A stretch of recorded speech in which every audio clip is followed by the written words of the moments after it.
4 labour కోడ్లు అమలు చేయడం కోసం కంకణం కట్టుకుందో అలాంటి మోడీ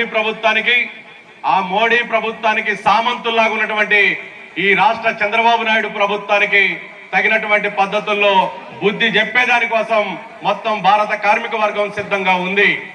అందుకనే అన్ని రాష్ట్రాల్లో జనవరి నెలలో మన అఖిల భారత మహాసభ 4వ తారీఖు రోజున బహిరంగ సభతోటి ముగిసింది. ఈ 4 నెలల కాలంలో దేశవ్యాప్తంగా కాశ్మీర్ నుంచి కన్యాకుమారి దాకా మహత్తరమైనటువంటి సమ్మె పోరాటాలు జరుగుతున్నాయి. మనందరం చూసాం. ఫిబ్రవరి 12వ తేదీ జరిగినటువంటి సమ్మె భారతదేశ కార్మికోద్యమ చరిత్రలో ఒక మైలురాగా నడిచినటువంటి సమ్మె మొన్న ఫిబ్రవరి 12.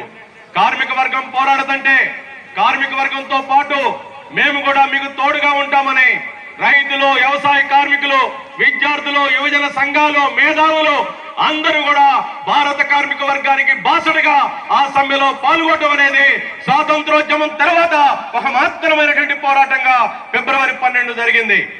అంతేకాదు ఇవాళ మనం 17వ తారీఖు ఏప్రిల్ నెల, నిన్న కాక మొన్న మన భారతదేశంలో మన రాజధాని ఢిల్లీ నగరానికి 30-35 కిలోమీటర్ల దూరంలో ఉత్తరప్రదేశ్ లో ఉన్న బీజేపీ ప్రభుత్వం అక్కడ ఉన్నటువంటి కార్మిక వర్గం మీద దాడులు చేస్తుంటే వేలాది మంది కార్మికులు ఫ్యాక్టరీలో నుంచి బయటకు వచ్చి మాకు 12 గంటలంటే ఖబర్దార్ 8 గంటల పనే ఉండాలి, గత 12 సంవత్సరాలుగా మాకు ఒక్క కనీస వేతనం ₹1 కూడా పెంచలేదు, ధరల ఆకాశాలు అంటుతున్నాయి, మా జీవన ప్రమాణాలు దిగజారుతున్నాయి.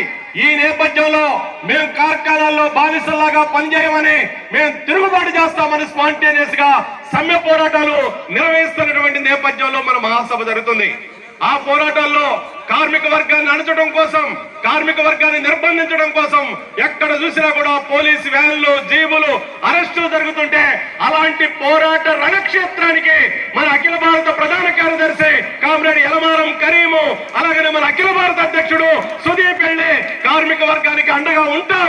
ఇది మీ కేవలం ఉత్తరప్రదేశ్ కార్మికుల పోరాటం కాదు, ఇది భారతదేశ కార్మిక వర్గం అంతా కూడా మీకు సంఘీభావంగా నిలుస్తుందని నిన్న 16వ తారీఖు దేశవ్యాప్తంగా అన్ని రాష్ట్రాల్లో కార్మిక వర్గం రోడ్ల మీదకి వచ్చారు, ఫ్యాక్టరీ గేట్ల దగ్గరకు వచ్చారు. ఇదే రాబోయేటువంటి కాలంలో కేంద్ర రాష్ట్ర ప్రభుత్వాలకు ఒక తీవ్రమైనటువంటి హెచ్చరికగా ఉండబోతుంది.